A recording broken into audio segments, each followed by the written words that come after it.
Let's make some sock monsters with our embroidery machines for a bit of a mental health break. By making something cute, we can boost our dopamine and oxytocin brain chemicals and build our embroidery machine skills at the same time.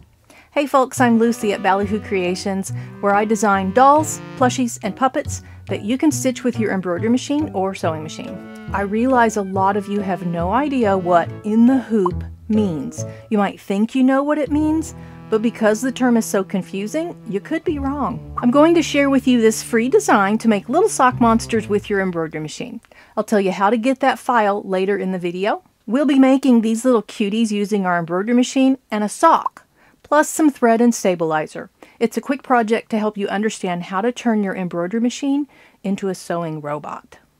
So what is in the hoop, or ITH, embroidery? Of course, all machine embroidery is done in a hoop. There's no such thing as an embroidery machine stitching without its hoop attached. So in a way, all machine embroidery is in the hoop, and that is why people are confused. Because when we use the term "in the hoop" or ITH, we're really talking about using the embroidery machine to stitch something other than a surface design. It refers to a technique where your machine automatically,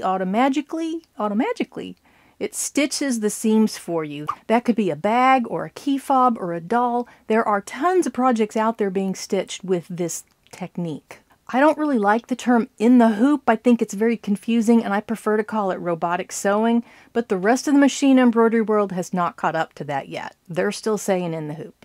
I have another video that dives deeper into these robotically sewn small projects, so I won't get into all of the tips here. But for now, let's make one project in the hoop, and that's a little monster. Poolin sent me their EOC05 embroidery machine to make some videos with, and for that reason, I'm going to go ahead and mark this as a promotional video because that's compensation to get an embroidery machine. And that's also why I'm going to be talking about their machine in this video. This Poolin comes with its own thread stand, a packet of stabilizer, 6 cones of embroidery thread, some colorful pre-wound bobbins, and a bag of tools to use with your machine. So basically you get everything you need to get started with stitching, just add your fabric. I'm going to move over to my computer and show you how to get this free design and transfer it to your embroidery machine. To get these design files, all you have to do is follow the link that I'm putting in the description box, and it will take you over here to my Super Peer page where the design is right here. You can read the product description if you want to, but just click this download, and it's going to ask you need to be a member of my Super Peer group. So you either you can sign in with Google, or you can go ahead and put your email address. So I'm going to put an email account for me here. I'm going to blank that out so you don't see it.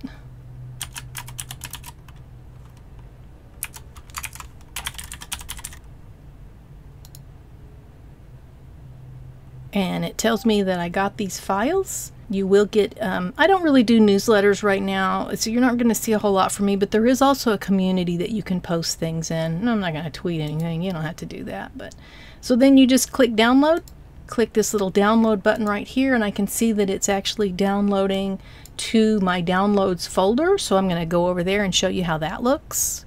Alright, so I've downloaded the design to my computer. It even says, "It's yours, enjoy," yay, with a little fanfare there. If you already know how to move designs from your computer to USB stick, feel free to fast forward to the next section. But for those of you who are new to machine embroidery and don't know how to do that, let me show you.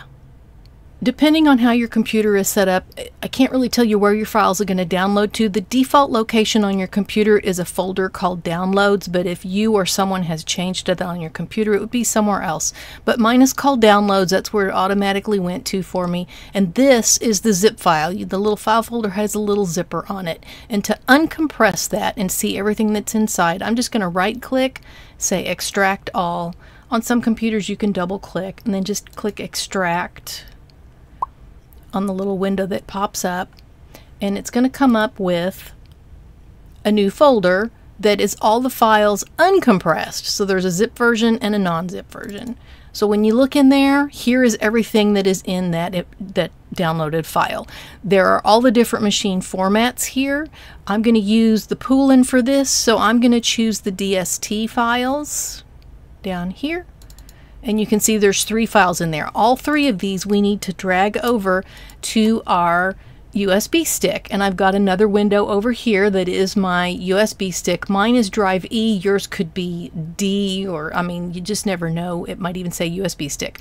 It depends on how your computer is set up. And I'm just going to highlight these DST files and move them. I'm going to put mine in a folder actually, because this machine can handle folders. And you can see now, here's those 3 files that have been moved to the USB stick. That's all there is to it. It is really that simple. And if we go back up, there are other files in here. I'm going to view them as photos here, and there is a little photo showing the finished project. That's just to help people know, like, what are these files again? Oh yeah, it's these little sock monsters. There's a license file telling you, like, you can't share these files with anybody. You can't sell them or even give them away for free, but you can tell other people to go to Superpeer and download it themselves. And then the instructions are a PDF document. You want to make sure that you also grab that, but you don't need to put that on your machine. Your machine doesn't know what to do with a PDF file, so don't do that. Just take the format that your machine takes. You don't need to worry about all these others. That's where people get confused. So don't. Figure out what format your machine needs. Go in and look at those particular files, and then just drag those over to your USB stick, and then take that stick and plug it into your machine. It really is that simple. We're going to get our hoop set up, and we're going to do a technique called floating. This is typically something that we do within the hoop projects most of the time. I'm going to use a very thin tearaway stabilizer because it comes away from the stitches very cleanly. You could use a medium tearaway. Just be more careful when you tear it away from your stitches later on. And all we're doing is hooping the stabilizer only. We're not going to hoop the fabric, we're just hooping the stabilizer. This is the floating technique, and the fabric will go on top of this. You do need to tighten your hoop. I'm going to just tighten my thumb screw here.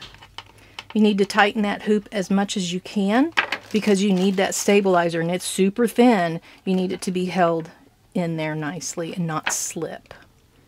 So that's the floating technique. Just hoop your stabilizer. I've already done the bigger one for the monster. I'm going to do the smaller one for the arms. And don't worry about these stitches. I'm going to show you where those come from. I'm over at the machine menu, and the Poolin has this nice 7-inch display. It's a really big, colorful display for a machine at this price point. I'm really impressed with how good this display looks.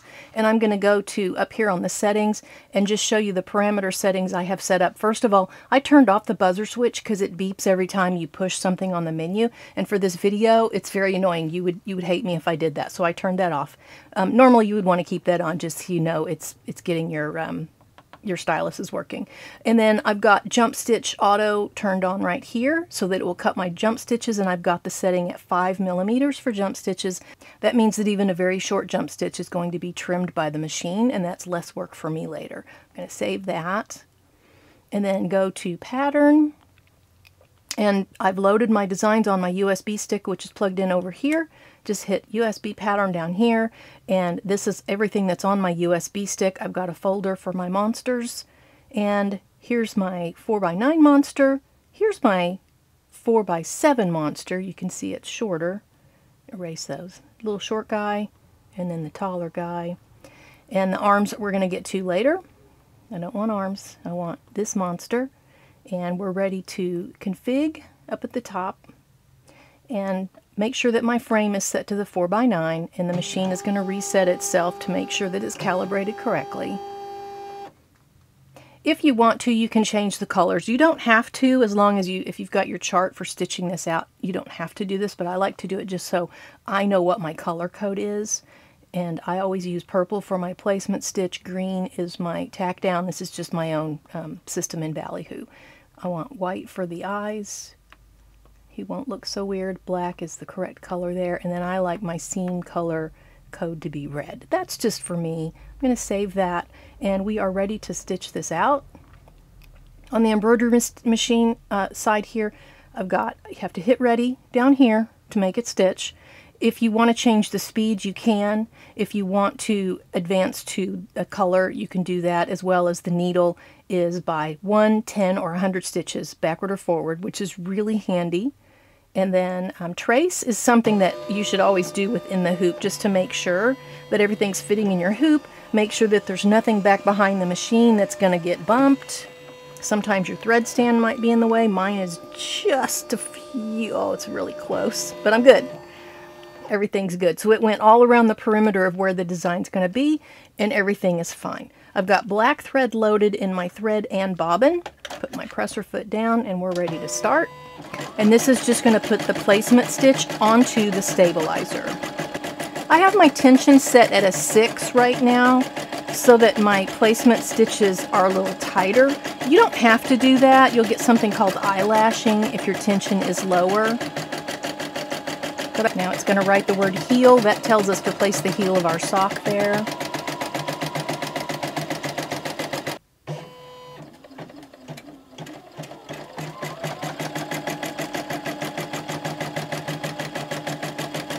And this little circle is where the face is going to go. So we want to put a little extra stabilizer in that area to make sure the face will stitch cleanly. It's ready for the next color, but we're not ready to do anything yet. We have to put fabric on here so that we have something to stitch on.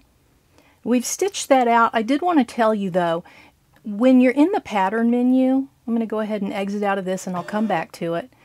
But when you're in the pattern menu, you can always add something else to the empty belly area of this monster. A lot of people like to personalize their In the Hoop projects. You could either use, the Poolin has 96 built-in designs. You could use those. You could download your own design from somewhere. You could put a name in there using their built-in fonts or fonts that you've purchased somewhere. So that's something that you have the option of doing. And it would just go right there in the belly. You can reposition it, you can resize things, do what you want to do. I just wanted to point that out. I'm not going to use that in the example today, but I did want to point out you can add a design. You would make this design go right before the last color of the monster, which is his seams. So do everything according to instructions and don't stitch the seam. Just go put your design in the belly area and then stitch the seam last. If you're doing a sock, I would not advise doing this because it's too hard to get the stitching in there, but if you're using flat fabric, that's very easy. And if you ever get out of order, you can always come to this color menu here. It's right here on your embroidery screen. You've got color, plus, minus, and you can tell it which of these steps that you want to go and stitch. So I got out of the menu, I came back, I already did my placement, I'm ready to do the second color. Not the third one, the second one right there. And so when I hit start again, it's going to do this color, not start at the beginning. We've got the placement stitches on the stabilizer. This is the tearaway stabilizer. I did turn the tension up, but I still have something called eyelashing going on. You see how the little stitches are making these little lines here? That's called eyelashing, and when that happens on your placement stitches, it is really not a big deal. You don't want that to happen on your seams, but the fabric is going to be thicker and it's not going to be much of a problem, but this stabilizer is so super thin that I'd have to turn the tension all the way up to avoid that, and it might even tear the stabilizer. So just don't worry about the eyelashing on a placement stitch. A lot of people freak out about that and say, oh no, it's not going to work. It's going to work fine. You will usually see eyelashing on your placement stitch. The placement stitch tells us where to put things, and for this particular monster project, you've got a couple of options. It was designed to be used for socks. If you have a big long sock, you might be able to get the monster's head and legs out of this and then do the arms with the lower part of the sock. That's possible, but if you have a shorter sock, you might need to have a pair of them to do the arms for one and then the head and body on the other. You also could just throw away the socks. You don't need those if you don't want to. You could use just regular fabric that's stretchy because that will stretch the monster out when you stuff it. You could also use a woven fabric that's not stretchy. That's an option too. You will need 2 pieces of your fabric for both the body as well as the arms. You need a 4x4 for the arms and about a 4x9 for the body. And the way that you would do a regular fabric is you would just cover up all of those stitches, make sure they're covered.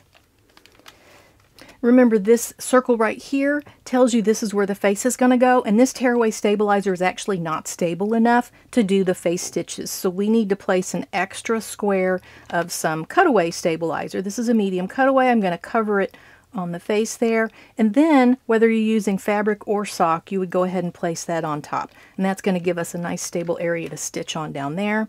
I am going to use a sock for this example and show you how this is done. Just cut the toe off of the sock. Now, this heel is going to be the butt part of your monster. It's going to go right across here. So what we want to do is, this is going to be his back where the butt is. This is the front. We don't want to cut the front.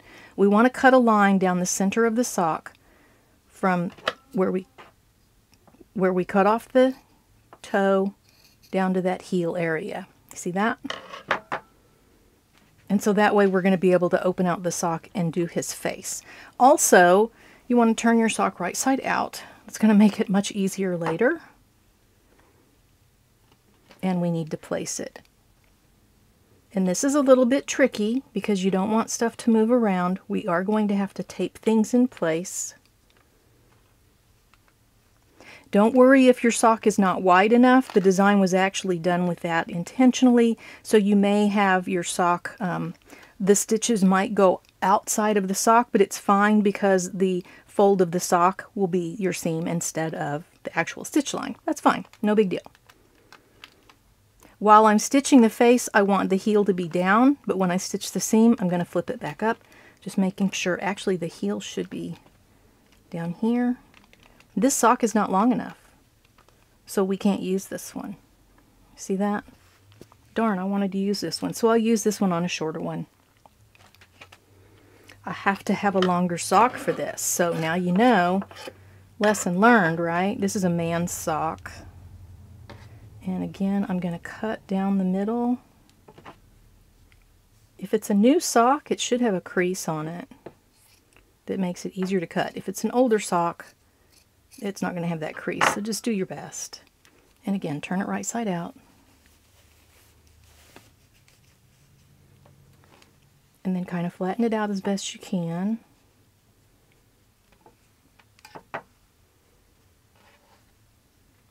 So there's my heel. And do use that your hoop has a center point. Try to get that the center line of your sock kind of matched up with that. Make sure your stabilizer is still in the area you want it. Yeah, there's a lot of things to check when you do in the hoop. It's a little fussy at this point, but it's a lot faster to stitch. Now we have to do some things to keep the machine from plowing and moving things around. There's a couple of things you can do. You can use tape. Painter's tape is an option, but you do not want to stitch over painter's tape. You could also use something called embroidery tape, which is basically like a tearaway stabilizer that's sticky. I'm going to use this one because it is my preferred method. You can stitch over this one and it should tear away from your stitches, but it's still better to not stitch over it if you can avoid it. You could also use pins to hold things down, and because I know my needle's not going to go outside of where this placement line is, so it is okay to pin over on the sides here if you have to. Just make sure that you don't pin on the bottom of the hoop because that'll scratch up your machine, and make sure that the pins and the head of the pin and everything is outside of that stitch line. Otherwise your needle will hit it and break and it will be not fun at all. So I'm going to do a couple of things. I'm going to tape this in place with painter's tape. And kind of open it up like this. And stick that on the hoop there. That's going to hold the sides of the sock out of the way to stitch the face. And it's also going to try to hold that sock in place where it needs to be. And then also up here, I know we need to do something up here because for machines that cut jump stitches, a lot of times they'll move to one place and then come back. And when it does that, the presser foot's going to get hooked under your fabric and get it all bunched up. And that's a bad thing. You'll be very annoyed when that happens. So the way that we solve that is just tape that down. And I'm going to use the embroidery tape just because my sock is not quite long enough. And that leaves me a nice clear area in the face here. I've got the heel where it's supposed to be. If you need to move that heel up a little bit to make room, that's fine. And then this we'll worry about later. Everything looks good. I'm ready to put that on my machine and stitch the next part. Whenever you're doing an in the hoop project, you have to be very careful when you put your hoop back on your machine to make sure that you're not dislodging things. Just slide it under there. Get the hoop on. I went ahead and changed my thread to the white, and we're going to do the tack down of the face and the whites of the eyes with that thread.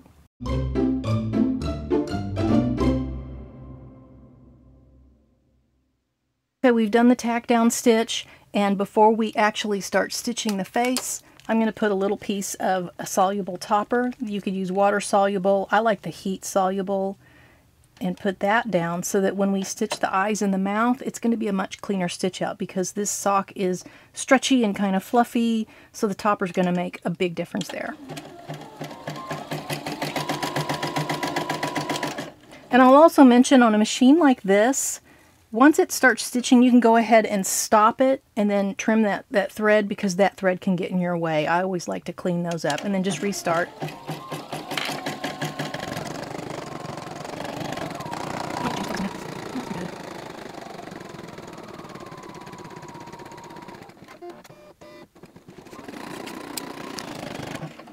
Another thing to mention is that topper can also get stuck under the presser foot and do a little snowplow thing and get all bunched up. So I'm going to tape the top and bottom of that too.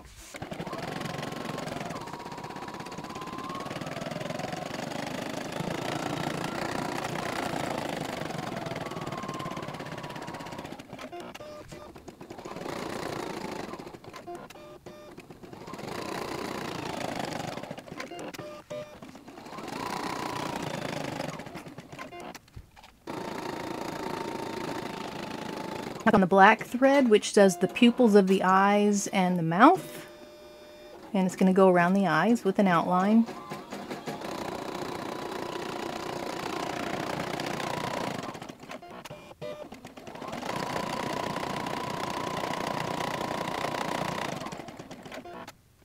Okay, the face is done stitching. I'm going to leave the black thread in there, but we'll be back in just a second to finish. We got to go to the table and do some more manipulating. We have stitched out the face. We're ready to go ahead and take off all the tapes, all of the toppers. This tape I might need to save, actually, the one for the very top, and you'll see why in a second. This particular design has the tack down stitch here. This white circle that you see, that's just a basting stitch to hold everything in place for the thing to stitch out. Got a few jump stitches I need to trim there. The Poolin does cut the jump stitches after, but it doesn't cut them like when it starts stitching. You may have some thread tails from where it begins the stitching. And then this one, you just want to cut these. Just be very careful not to cut your fabric. It's also easy to cut it from the back side too. Just cut a few of these bobbin threads back here. And then you should be able to pull it out from the top. This is a very long basting stitch, so it should come off pretty easily.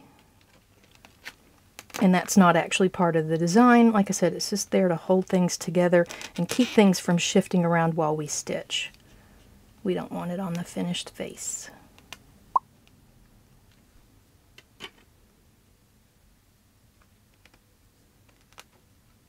And we're ready to take these tapes off because we are ready to close everything up and do the seams.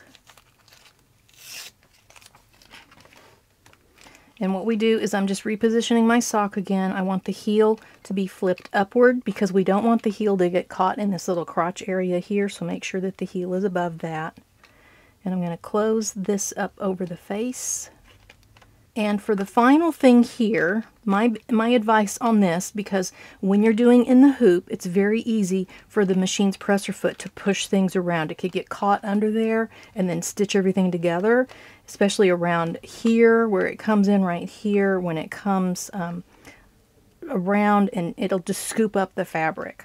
And so I did digitize this so that it stitches in an order that prevents some of that. But because of how thick a sock is, you really need to cover this. And I'm just going to use a scrap of tearaway stabilizer that I had left over. You could use a topper, a soluble topper. You could use a tearaway, anything lightweight like this. And that way, yeah, it looks like I can see my placement stitches, and I should be good there. That one there. And I might even just go ahead and tape down this side with some of the tape that I have left over. Don't be afraid of using too much tape when you're doing in the hoop projects, because that will actually make things much better for you and prevent those little accidents from happening. I'm going to have to rip all of this off later, but at least I know that my presser foot has nowhere that it can really get under and dig my fabric and plow it out of the way.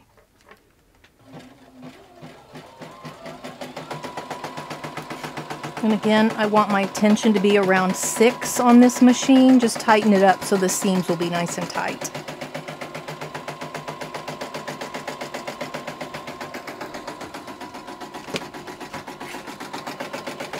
I am going to babysit just in case something goes wrong. I've got a little poker device here. You don't want to use your fingers. Keep your fingers as far away from the needle as you possibly can, always. But if I see anything getting out of place, I'm ready to kind of press it back down. And you do need to babysit. When you're doing in the hoop, you need to watch it every second.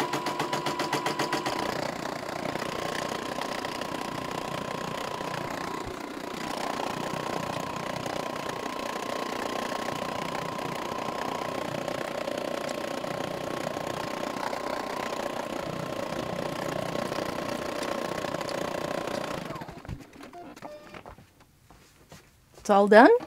Ready to remove it from the machine. Make sure you lift that presser foot up so that you can get your hoop off of the machine. Okay, so everything has been stitched. We are done with all of the stitching, and now we're going to do everything at the table because we're done at the machine. You can go ahead and tear off the stabilizer this way, or you can take it out of the hoop first and then do it. It doesn't really matter. Just get everything out of the way. This is a little time consuming, especially this project has a little more stabilizer to remove than what my projects would normally have. And the sock makes it a little more difficult, but I mean, who doesn't have a sock lying around? So it's convenience of having easy, accessible materials like a sock. Cheap and easy to get to, but a little more work when you're stitching on them, especially with all that taping down. Okay, so we've got the stabilizer off the back. We're going to unhoop the project. We're going to cut it out, and then we'll remove the rest of the stabilizer. And an easy way to cut this out is on the back side here. You can see that your placement stitches give us a nice little way to cut that out. Now, if you're using a woven fabric instead of a stretch fabric or a sock, you want to leave a little more seam allowance than that. But because we're using a stretchy knit fabric, we do not have to have much seam at all because it's not going to unravel on us. We're just going to speed through this because watching someone cut something out is like watching paint dry. I'm going to save this part of my sock to make arms with. To get in between these legs, I like to do a little X cut, so I'll cut at an angle towards one leg. Don't cut your seams, just do a little X in there and then remove that little triangle. Cut that off of there. You don't have to get exactly on that line. That's just a little guide. That's all that is. And then we need to clip the curves here at the neck and also here at the ears.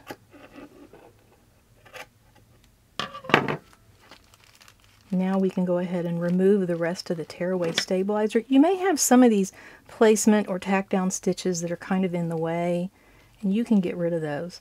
Another reason why it's good to put that stabilizer, besides getting a better stitch out on the face, it also prevents these bobbin threads in the back here from showing through your fabric. So it has a few different purposes.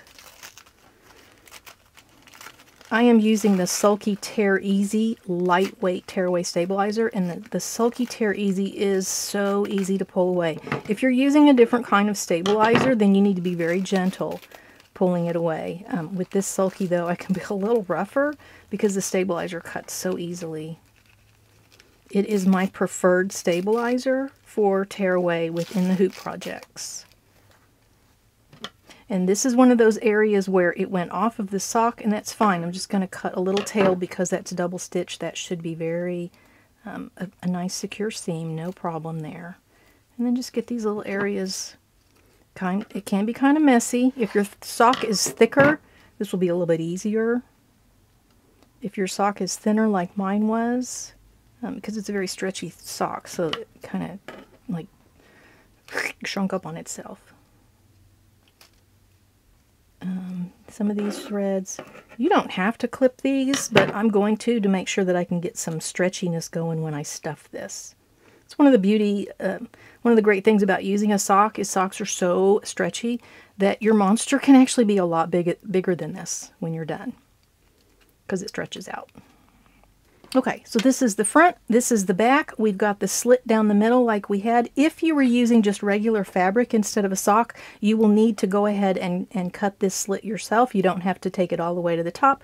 Just a few inches of a slit here in the middle of the back is all you need. And this is very easy to turn right side out with just your fingers. You don't need any special tools because, again, socks are very stretchy. If you were using like a quilting fabric or something, this might be a little more difficult because these are small limbs. But with stretch fabrics, that's the beauty of them. It's so easy to turn things right side out when you have stretch fabric.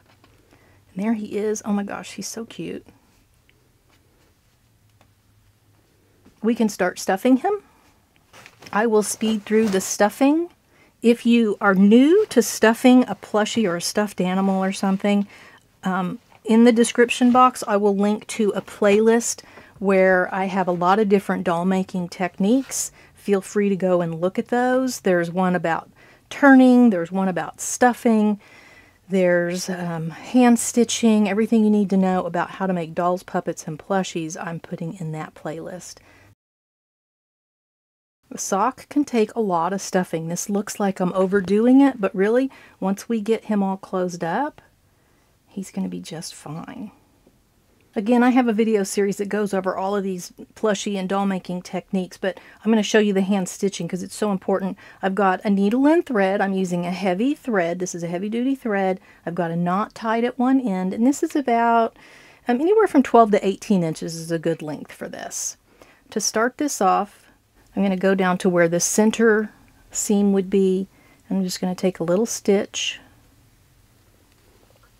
And don't pull it all the way because I'm going to pass my needle through that loop, and that's going to secure the knot on the wrong side of the fabric. Now I'm going to use red thread so that you can see what I'm doing, but you would use a thread that coordinates with your fabric. Now that I've got that knot set, I'm going to come up to the top of the fabric, and we're going to do what's called a ladder stitch. So I've got my fabric, my thread is coming out on this side. I'm going to take it over to this side and take another little stitch, and it should be parallel to the opening, the raw edge. And you'll see why in just a second once we get this going. Right now it's very visible, but be ready to be amazed because it's going to get invisible. So the way that ladder stitch works is you come here.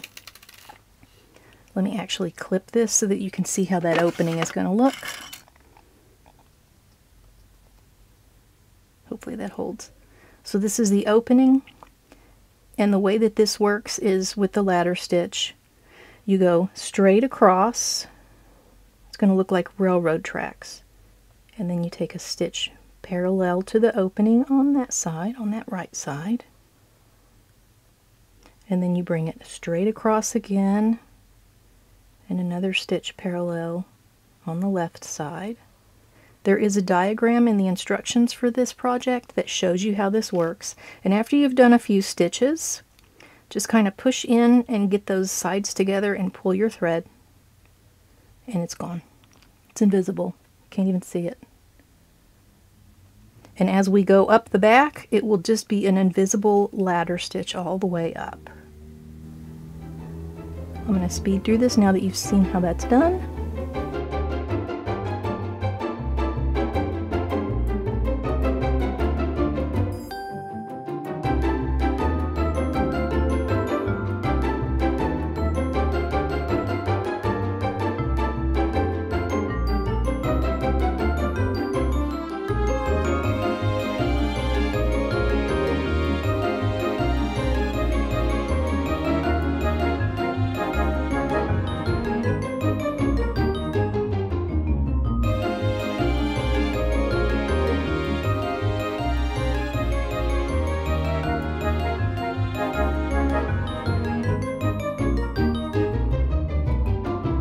And then to finish it off, I'm going to actually bring the needle down a little bit.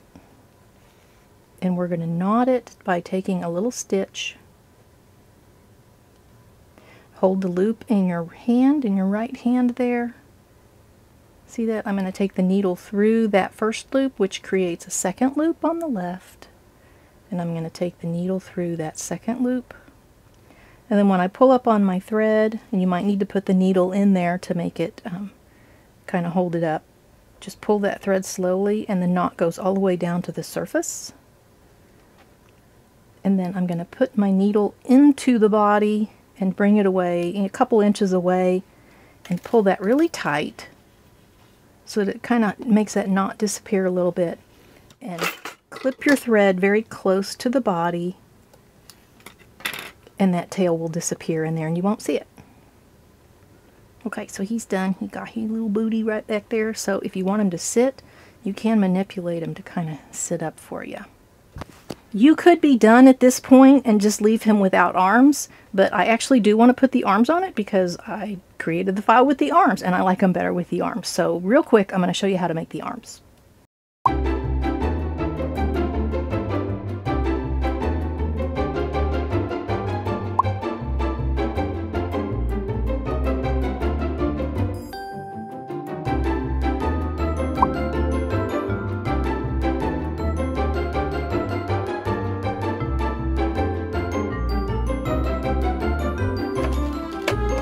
Done stitching.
Okay, the arms are closed up and we're ready to attach. That's our last step. You can put them up high at his neck. You can put them down lower.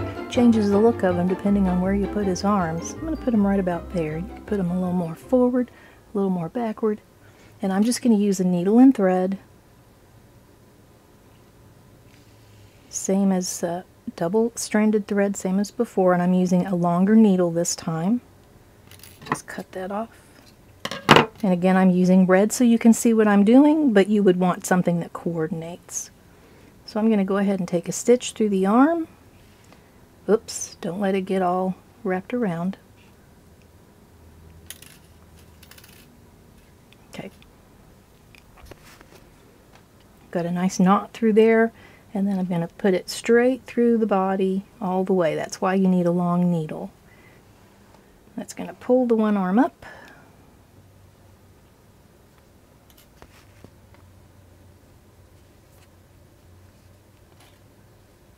And same thing through this arm here. And I'm going to go right back through again. Come back close to where I started, not exactly. About a quarter inch away is good. Now we're ready to pull tight. If you want, just loop that thread around one of the arms to make it hold.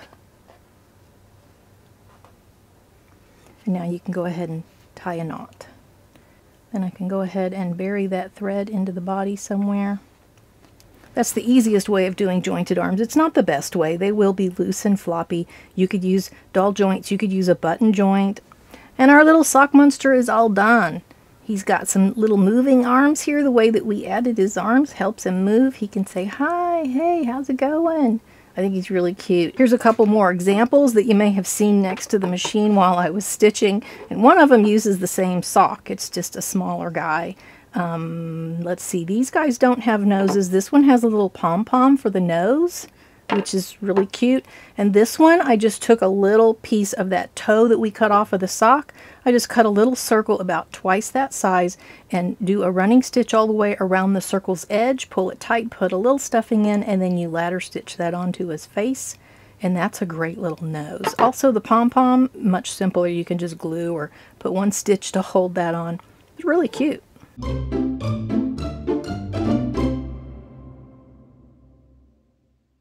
And that's all there is to it. My only problem is it's kind of hard to stop making them. Now you have a better idea on how to make a simple softie in the hoop of your embroidery machine. You're more familiar with the Poolin EOC05 and how to make it your robotic sewing servant. They also have a bigger machine on Amazon now. I'm really intrigued with that one. It has like a 8 by 11 inch hoop, really big. If you need help with your Poolin machine, contact them on Facebook or WhatsApp for one-on-one support so they can help you. And that goes for any embroidery machine. Get support from your dealer or whoever sold it to you. Now go to my Super Pierce site and get this free design so you can stitch up a few of your own monsters. See you later, folks.